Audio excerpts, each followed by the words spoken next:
नमस्कार, सत्यपरिचितमध्ये मी इरफान सैद आपल्या सर्वांचं स्वागत करतो। मीरा भाईंदर शहराची लोकसंख्या दिवसेंदिवस वाढत आहे आणि मीरा भाईंदर शहरामध्ये आता जे ठाण्याला जे काही लोकांची कामं होत होती त्याच्यासाठी आता मीरा भाईंदरमध्ये कार्यालय बनत आहे।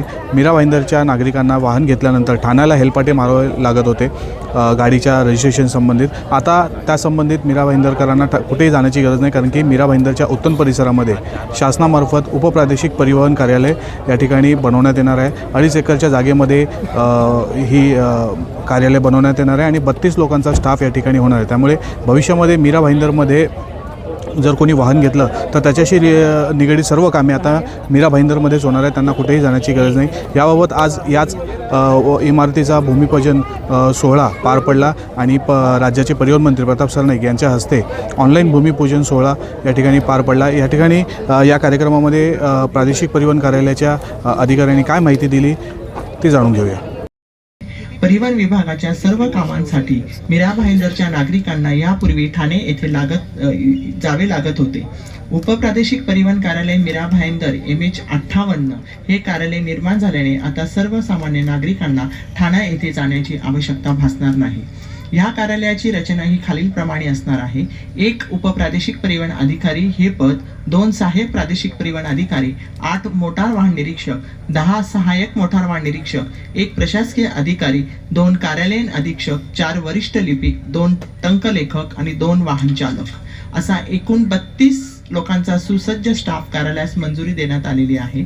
नवीन कार्यालय मंजूर झाल्यानंतर लगेचच शासनाकडून कार्यालयास उत्तन येथे ह्या साधारणतः 2.5 एकर जागा प्राप्त झाली असून आज त्या ठिकाणी 50 कोटी रुपये अपेक्षित असलेले सुसज्ज कार्यालय इमारत व निवास इमारत यांची भूमिपूजन ह्या ठिकाणी आज करण्यात येत आहे।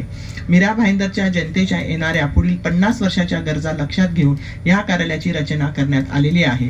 त्यामुळे भविष्यात जनतेला परिवहन विभागाच्या सर्व सुविधा उपलब्ध करून देण्यासाठी हे कार्यालय सक्षम असेल आणि हे कार्यालय खूप जलद गतीने निर्माण करण्यासाठी माननीय परिवहन मंत्री यांनी स्वतः लक्ष घालून हे कार्यालय आज आपल्या जनतेसाठी या ठिकाणी उपलब्ध करून दिलेले आहे। त्यामुळे विशेष आभार आपण त्यांचेच मानले पाहिजे आणि थोड्याच वेळात ऑनलाईन पद्धतीने भूमिपूजन आपण ह्या ठिकाणी करत आहोत। पहली बार मीरा भाईंदर शहर में आप लोगों का खुद का यहाँ पे कार्यालय हो रहा है, कितनी खुशी हो, किस तरह से यहाँ से काम किया जाएगा?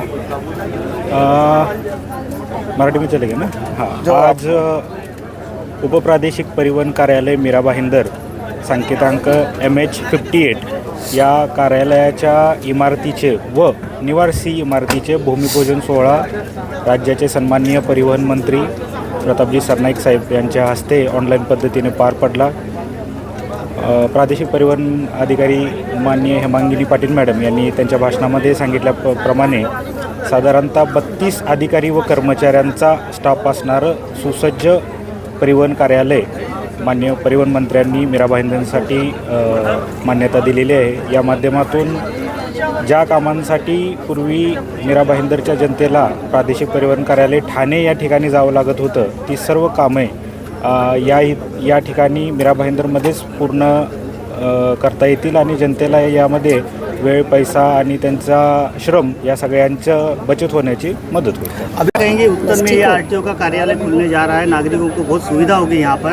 आप यहाँ के स्थानीय नगर सेविका है, क्या कहना चाहेंगे इस बारे में? हम आपके माध्यम से पहली बार माननीय प्रताप सरनाईक साहब का बहुत बहुत शुक्रिया अदा करना चाहते हैं कि एक बड़ा सा RTO ऑफिस यहाँ पे हम लोगों के उत्तन में हो रहा है। जैसे आपने देखा होगा ऑनलाइन, साहब ने बोला कि उत्तन में सब जो गंदे प्रोजेक्ट रहते हैं वही आता है, लेकिन ये एक अच्छा प्रोजेक्ट आ रहा है जो शासन की जगह पे है और अच्छी जगह पे आ रहा है और उसके साथ में ही वो दूसरा ट्रैफिक गार्डन भी हो रहा है। ये बहुत एक अच्छी देन हम लोगों को दी है, इसके बारे में हम बहुत बहुत शुक्रिया अदा करना चाहते हैं। और उसके साथ ही सिर्फ कार्यालय नहीं, उसमें जो पद है वो भी मंजूर की है, ये भी आपने सुना होगा।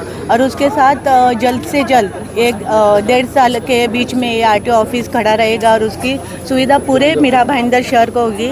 लेकिन हमारे एरिया में होने के कारण हम लोग बहुत खुश है कि सरनाईक साहब ने एक अच्छी पहल हम लोगों को दी है और उसके लिए हम लोग हमारे नागरिकों की तरफ से बहुत बहुत शुक्रिया अदा करते हैं।